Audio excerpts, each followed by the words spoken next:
Medical providers can have fear about referring people to palliative care because they fear loss of control. They fear that maybe patients will lose hope.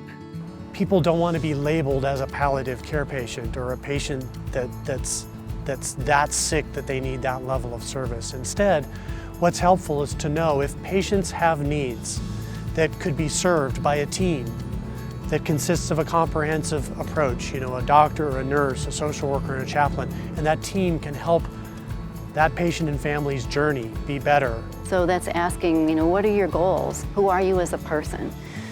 What is acceptable to you, and what would be a situation that you would find abhorrent, that you would never want to see yourself in? So we filled this form out so that you can be protected when you get home.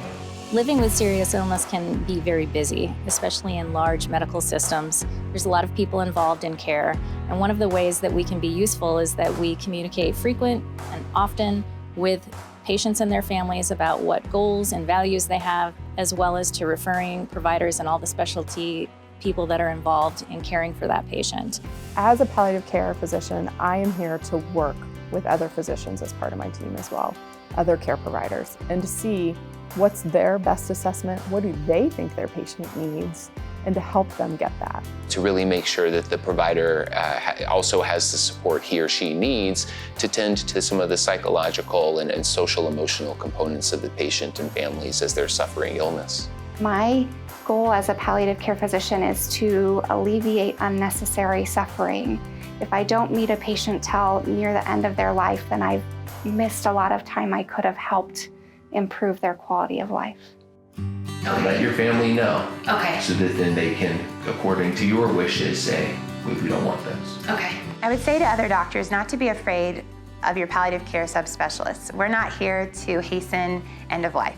I'm here to help people live the best life possible for as long as possible. So the benefit of referring patients to palliative care, if you're a hospitalist or an intensivist in the medical center, is that you're providing an extra layer of support to your patients and your family members, that you're creating space to allow for time for difficult conversations, that you're creating a space to better understand your patients' hopes and wishes.